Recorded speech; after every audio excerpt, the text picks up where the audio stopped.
Adams Eagles, and welcome to this edition of Eagle TV. I'm Carly. And I'm Giselle. This week we'll let you know more about the Adams Gardens of the World. Then we'll tell you more about the book written by our own Mrs. Pace.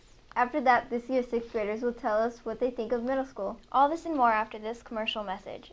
Please stay tuned for the following message. Hey, you guys, look at my new gum! Oh my God! You freaking animals! These I saved a piece for myself.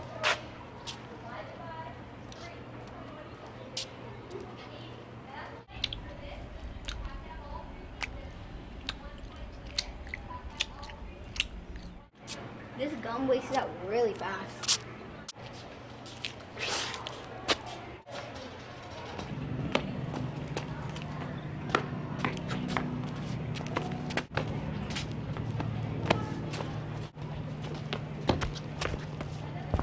Did you spit out that piece of gum? You need to pick up that piece of gum and every other piece of gum out here right now, young lady. This is hard. Please listen to the following. Order for our school not to look at a fab. We need you not to chew gum. Or if you're happening to chew gum, just throw it away. Or don't chew gum in the first place. Thanks for listening to the following message. Hey Adams, do you want a quiet place to read? I know I do. If you do as well, then you'll like the Gardens of the World. We have Daniel here with the story. I'm Daniel, and we're standing outside of the Gardens of the World, which looks like it's still under construction.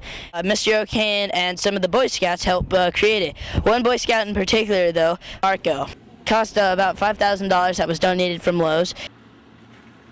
Miss Crump also helped with mosaic stones that our art class built. We still think that more mosaic stones will be built. That's all that we have at this time. Back to you.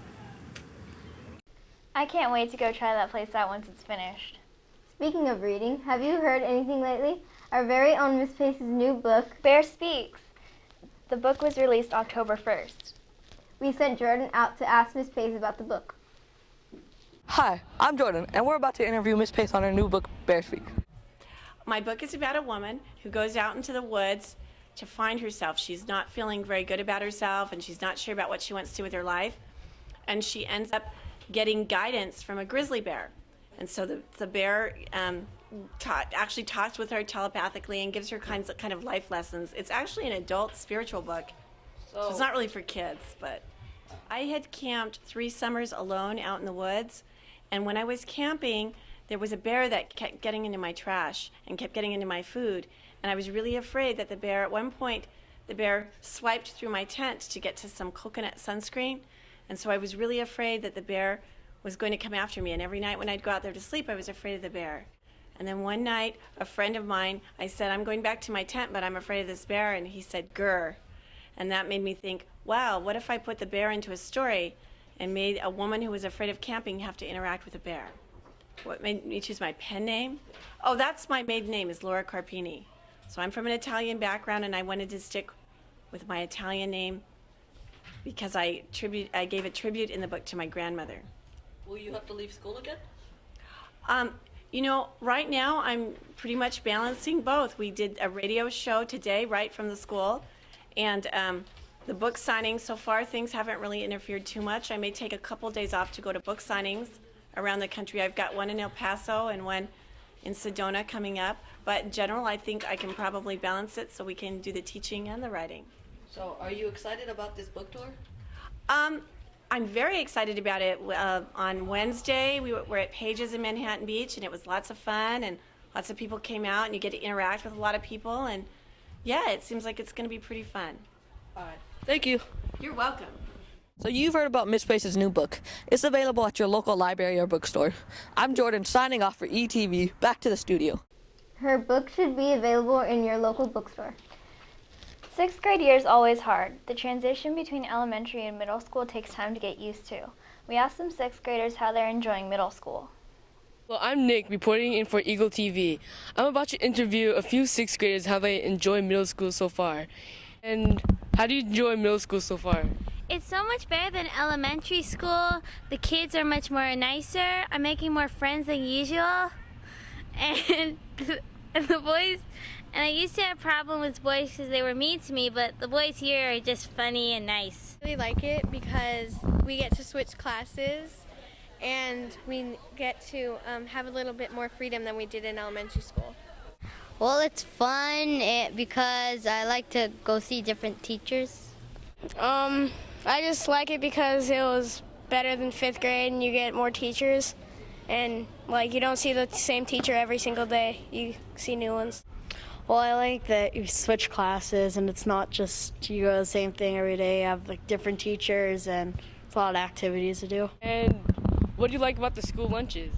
I'm glad that there's a variety of things because sometimes it's better. Like elementary school just gave us 1 or 2 things to choose from, and I like different things every day. It's very nice and very cool. Well, they're definitely better than they were in elementary school because, you know, they're not gross. It's good, especially the Chick-fil-A. I like them because they're bigger and they, like, I don't know, they're just better than 5th grade.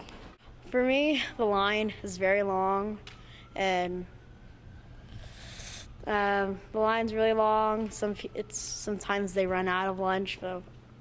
Who's your favorite teacher? Miss Turnage for PE. Well, I like all my teachers, so I can't really pick a favorite. Math, And why is that? because it's easy. My favorite teacher is Mr. Gossett. He's probably the most fun and he fools around sometimes, so that's my favorite. Well, it looks like the 6th graders are doing just fine. Well, this is Nick reporting in for Eagle TV. Back to the studio. Up next, we have another segment of Everyday Electives with our friend Robert. What do you have for us today, Robert? Hey, I'm Robert here at Miss Crump's art class, bringing you the latest news on her art. People in motion and how they act and how they look when they're running or dancing or doing ballet. That's great to hear. And are there any special things you're planning on doing? Any huge projects? Yeah, exactly. We're doing one right now. It's pop art, and it was a really big thing in the 50s and 60s. And we're looking at an artist called Andy Warhol who used to draw Pepsi cans and Campbell's soup, things that were interesting back then. Cool. I like art because first it started when I was in 7th grade. I thought it was boring, but then I got to know it really, and I found out that I actually like art, and now I switched my elective to art because I liked it. Since you already did the class from last year, do you know any of the special events coming up? Special events? Well, we usually have a party at the end. We do some cool sculptures with clay and stuff like that. They're really fun. I remember because I ruined my really nice shirt and stuff like that, and then we also do paintings and stuff like that, or flowers. It's really cool. And then sometimes we come out right here in this area and usually do some paintings and stuff like that. And, look at nature and it's like a classroom. It's all cool and stuff. Okay. This has been Robert Hansen, signing off. Well, that about wraps this broadcast up. I'm Carly. And I'm Giselle. See you next time, Adams. Good luck with the second quarter.